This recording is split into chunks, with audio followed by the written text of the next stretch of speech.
आम आदमी पार्टी दिल्ली नगर निगम चुनाव में एक ऐतिहासिक जीत की ओर बढ़ रही है। भारत की राजनीति के अंदर हमने ही रिकॉर्ड बनाया था 70 में से 67 सीट का, और मैं समझता हूं कि दिल्ली नगर निगम के इस चुनाव में आम आदमी पार्टी अपने ही रिकॉर्ड को तोड़ने जा रही है और उससे भी ज़्यादा बड़ा रिकॉर्ड आम आदमी पार्टी बनाने जा रही है। ऐसे मौके पे मैं आज एक घोषणा करना चाहता हूं कि आम आदमी एक गारंटी देना चाहता हूं एक तरह से दिल्ली के लोगों को कि आम आदमी पार्टी एमसीडी में सरकार बनाने के बाद एक स्कीम लॉन्च करेगी जिसका नाम होगा जनता चलाएगी एमसीडी। अक्सर हमने देखा है कि छोटे छोटे कामों के लिए जनता को नेताओं के चक्कर काटने पड़ते हैं। अब जनता निर्णय लेगी और सरकार काम करेगी। एक तरह से जितनी आरडब्ल्यूएज हैं, आरडब्ल्यूएज वो बॉडी होती है जो जनता के सबसे करीब होती है। आरडब्ल्यूएज को मिनी पार्षद का स्टेटस दिया जाएगा। अपने इलाके की, जैसे पार्षद एक वार्ड का बॉस होता है, वार्ड का नेता होता है, अपनी आरडब्ल्यूए के इलाके का, जो आरडब्ल्यूए का इलाका है उसका नेता आरडब्ल्यूए को माना जाएगा। आरडब्ल्यूए को मिनी पार्षद का स्टेटस दिया जाएगा। किसी भी वहां पे रहने वाले जनता को किसी को भी काम कराना है, उसको फिर किसी नेता के चक्कर नहीं काटने।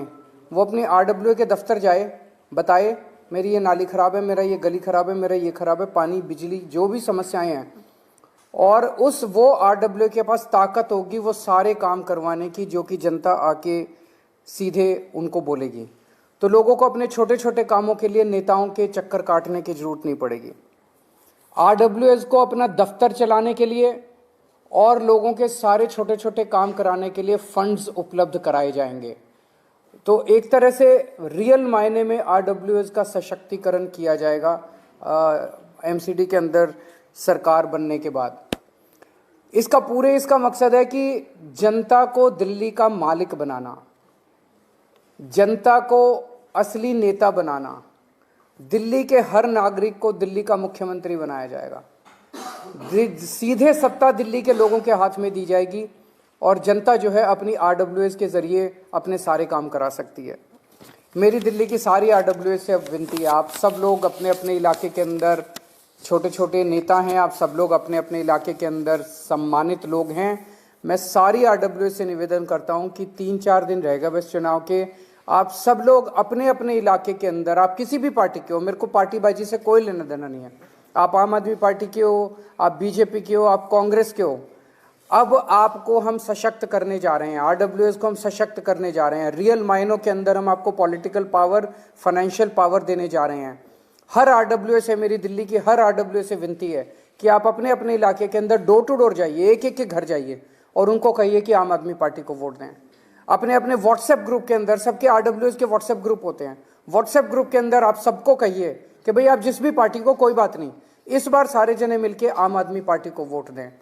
और आप ज़्यादा से ज़्यादा आम आदमी पार्टी को वोट दिलाने के लिए वो करें। सभी आरडब्ल्यूएस को मैं ये भी कहना चाहता हूँ कि आपके इलाके में मान लो दूसरी पार्टी का कोई पार्षद बन गया, फिर वो देख लो आपको काम नहीं करने देगा, किसी भी आरडब्ल्यू को काम नहीं करने देगा, और आपको हम जो सत्ता देना चाहेंगे उसके अंदर वो अड़चन अड़ाएगा। तो आप सब लोग मिलके इस बार इंश्योर कीजिए कि 250 की 250 सीटें जो हैं आम आदमी पार्टी की आनी चाहिए ताकि हम आपको सशक्त कर सकें। आपके कोई प्रश्न है तो आप। सर, पहला सवाल ये कि आप इनको ताकत देने की बात कह रहे हैं, तो इनकी जवाबदेही क्या होगी? पार्षद को तो आप चुनाव में हरा सकते हैं, इनका अगर ये काम नहीं करेंगे, किस तरह से आप इसका संवैधानिक पहलू, इसका सारा एक ट्रांसपेरेंट तरीका बनाया जाएगा। ऑनलाइन भी करेंगे इसको। जैसे मान लीजिए जनता आई उनके पास, एक तरह से उनको अपना ऑफिस चलाने के लिए भी अगर हम पैसे देंगे तो सिस्टम भी बनाएंगे ऑनलाइन। जितनी प्रॉब्लम्स आ रही हैं, जितनी ग्रीवांसेस आ रही हैं, लोगों की जितनी डिमांड्स आ रही हैं, वो ऑनलाइन पार्षद भी देख सकता है, एमएलए भी देख सकता है, सरकार भी देख सकती है कितनी समस्याएं सॉल्व हो रही हैं, कितनी समस्याएं सॉल्व नहीं हो रही हैं। तो वो उस तरह की अकाउंटेबिलिटी रहेगी। सर, क्योंकि आप सर्वे लगातार कराते हैं, आप कह रहे हैं कि रिकॉर्ड तो उठ रहा है, अब आज की डेट में आपका सर्वे क्या कह रहा है, और अगर इतना मजबूत सर्वे है तो कहाँ तक वो नंबर जाएगा इस अनाउंसमेंट के बाद? मैंने जैसे पहले भी कहा था 230 क्रॉस करना चाहिए मेरे हिसाब से। 250 में से 230 क्रॉस करना चाहिए। बीजेपी की 20 से कम आनी चाहिए, ऐसा मेरा मानना है। मेरा तो मैं ये चुनाव जो है, मैं चाहता हूं कि दिल्ली का हर व्यक्ति केवल चुनाव में वोट डालने ना जाए, चुनाव में एक्टिवली पार्टिसिपेट करे, प्रचार करे, अच्छी पार्टी का प्रचार करे, ईमानदार पार्टी का प्रचार करे, घर घर जाके प्रचार करे। सब लोग प्रचार करो, सब लोग अपने अपने व्हाट्सएप ग्रुप में डालो, अपनी अपनी डीपी बदल लो, डीपी में झाड़ू का चुनाव चिन्ह लगा लो, सारे लोग इसको आंदोलन बना दो इस चुनाव को। कश्मीर फाइल्स के सरकार को काफी कुछ सुनना पड़ा है, कुछ हुआ उस पर क्या कहेंगे? क्या हुआ है? कश्मीर फाइल्स बोला गया कि इस तरह की फिल्म कैसे पहुंची है? मेरे को आइडिया नहीं क्या हुआ है। हरियाणा में आपने खाता खोल दिया है, हरियाणा में आप दूसरे नंबर पर आ गए, वो पहली बार चुनाव लड़ा था। अब असेंबली चुनाव में पहले नंबर पे आएंगे, जनता की पहली पसंद बनेंगे। कूड़े के पहाड़ का वही मुद्दा बना के चल रहे हैं। बीजेपी के बड़े बड़े नेता ही कह रहे हैं कि ये हर जगह होता है, हर शहर में होता है, ये एक तरह से। और लंदन में कूड़े का पहाड़ कहाँ है, मुझे एड्रेस बता दें। टोक्यो में कूड़े का पहाड़ कहाँ है, मुझे एड्रेस बता दें। वो छोड़ो, इंदौर में कूड़े का पहाड़ कहाँ है, मेरे को एड्रेस बता दें। 5 साल पहले ये इसी बात पे चुनाव लड़े थे कि कूड़े के पहाड़ हटा देंगे। अब 5 साल में इनसे कूड़े का पहाड़ नहीं हटा, तो अब कह रहे नहीं कूड़े का पहाड़ तो हम हटा ही नहीं सकते। खबर आई है कि लॉ डिपार्टमेंट ने जो लॉयर्स की पेमेंट थी वो रोक दी है, तो क्या कहेंगे, प्रिंसिपल साहब की पेमेंट और बाकी जो लॉयर्स हायर किए दिल्ली गवर्नमेंट। ये तो गलत बात है, लॉयर्स की पेमेंट तो नहीं रोकनी चाहिए। वकीलों की पेमेंट क्यों रोक रहे हैं लोग? वो कह रहे मंत्री लॉ डिपार्टमेंट रिफ्यूज किया, हम ये बताया। तो ऐसे नहीं रोक सकते, ऐसे नहीं रोकना चाहिए। हर चीज में अड़चन अड़ाना, हर चीज में अड़चन अड़ाना। पहले योगा क्लासेस रोक दी, फिर पोल्यूशन के खिलाफ काम कर रहे थे वो रोक दिए, अब आप बता रहे हैं कि लॉयर्स की पेमेंट रोक दी। काम रोकने वालों को जनता पसंद नहीं करती, काम करने वालों को जनता पसंद करती है। एलजी साहब ने जितने 6 महीने में काम रोके हैं, वो अब देख लेंगे एमसीडी के नतीजों में क्या हाल होता है इन लोगों का। अगर ऐसे ही काम रोकते रहे तो वो 7 सीटें भी बम्पर मार्जिन से जीतेंगे अगले साल, देख लेना। जिस तरीके से आप कहते हैं कि आप काम करते हैं और बीजेपी बदनाम करती है, तो क्या लगता है कि जैसे आप बता रहे हैं कि लगातार जो आपका ग्राउंड है वो बढ़ रहा है एमसीडी में जीत के मार्जिन की तरफ, तो जो वो बदनामी है वही काम आ रही है आपको? बदनामी कौन सी है? वीडियो जो इन्होंने निकाले हैं, मैं आपको इसका मैं जवाब दे देता हूँ। जनता बड़ी सयानी होती है, इनको लगता है कि जो पार्टियां जनता को बेवकूफ़ समझती हैं वो पार्टियां ही ख़त्म हो जाती हैं। आज मेरे पास एक व्हाट्सएप मैसेज आया, उस आदमी ने इस पूरे प्रकरण को बड़े अच्छे तरीके से समझा दिया। कहते हैं जी, दुनिया की जो सबसे बड़ी पार्टी है उसकी दुकान दिल्ली वालों ने बंद कर दी, उनका माल बिकना दिल्ली में बंद हो गया। तो उस पार्टी ने एक वीडियो बनाने की कंपनी शुरू करी है आजकल। जब माल बिक नहीं रहा था, पुराना माल बिक नहीं रहा था, तो वीडियो बनाने की कंपनी शुरू की। डेली एक नई पिक्चर रिलीज करते हैं, वो एक नया वीडियो रिलीज करते हैं। जैसे बॉलीवुड में एक नई पिक्चर हर शुक्रवार को आती है, हर शुक्रवार को एक नई पिक्चर रिलीज होती है, ये भी एक नया वीडियो रिलीज करते हैं। बॉलीवुड की पिक्चरें सिनेमा थिएटर में रिलीज होती हैं, इनकी पिक्चरें रोज न्यूज़ चैनल पर रिलीज होती हैं।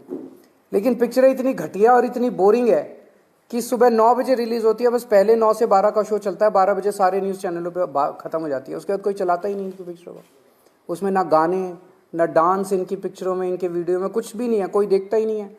इनसे निवेदन है कि कुछ वो इनके नेता का एक वो रिंकिया के पापा का डांस डाल दें, उसमें वो बेबी बियर पी के नाचे छम छम छम, वो डाल दें तो पिक्चर थोड़ी चल तो जाए। और पिछले 4-5 दिन से तो पिक्चरें आ ही नहीं रही, पता नहीं क्या हो गया, इनके वीडियो ही कोई नहीं आया 4-5 दिन से। तो फेल हो चुके हैं, इनकी वीडियो की कंपनी भी फेल हो चुकी है। इस तरह के जो वीडियोज हैं वो पॉलिटिक्स में कोहराम मचाते रहे, लेकिन पहली बार मैंने बताया कि वीडियो इतने बोरिंग हैं, वीडियो में कोई कंटेंट नहीं है। वीडियो को थोड़ा एंटरटेनिंग बनाएंगे तभी तो वीडियो चलेंगे, तभी तो पिक्चरें चलेंगी, उसमें कुछ भी नहीं है, इतने बोरिंग वीडियो हैं। एंटी इनकम्बेंसी है या आपके कामों को जनता वोट कर रही है एमसीडी में, या भाजपा? जनता पॉजिटिव राजनीति चाहती है, जनता गाली गलौज नहीं चाहती। आज इनके 7 मुख्यमंत्री इन्होंने ला रखे हैं दिल्ली में, 7 मुख्यमंत्री, 7 प्रदेशों के मुख्यमंत्री, 1 उप मुख्यमंत्री केशव प्रसाद मौर्य और 17 कैबिनेट मिनिस्टर इनके दिल्ली में उतरे हुए हैं। इतने सारे नेताओं की क्या जरूरत पड़ेगी, क्योंकि 15 साल में कुछ काम नहीं किया। अगर कुछ काम कर देते तो इतने नेताओं की जरूरत नहीं पड़ती, इतने नेताओं को उतारने की जरूरत नहीं पड़ती। फिर एक कैबिनेट मिनिस्टर से मैं पूछ रहा था, मैंने कहा क्या करते हो? कहते जी हमको एक ब्रीफ दिया जाता है जब हम आते हैं चुनाव प्रचार के लिए तो हमें 2 पेज का एक ब्रीफ मिलता है, भाई ये बोलना है आपको।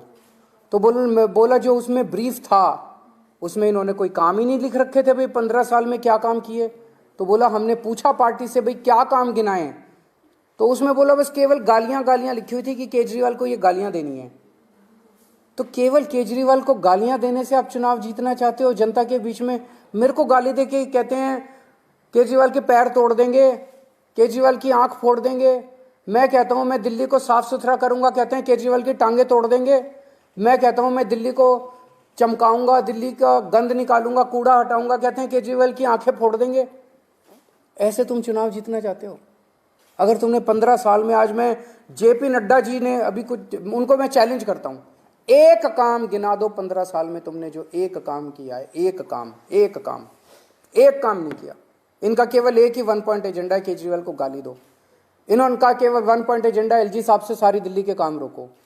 काम रोकने वालों को, गालियां देने वालों को वोट नहीं मिलता, काम करने वालों को वोट मिलता है। गुजरात गए, आपने कहा शिक्षा देंगे, रोजगार देंगे, रोजगार नहीं मिला तो रोजगार भत्ता देंगे। बीजेपी का भी आया संकल्प पत्र, उसमें कहा गया कि एंटी रेडिकलाइजेशन सेल बनाएंगे। क्या ये जरूरी है? रोजगार है वो चीज जरूरी है? जनता तय कर लेगी, अब देख लेना 8 तारीख को 7 तारीख को जनता को तय करने दो। चलो।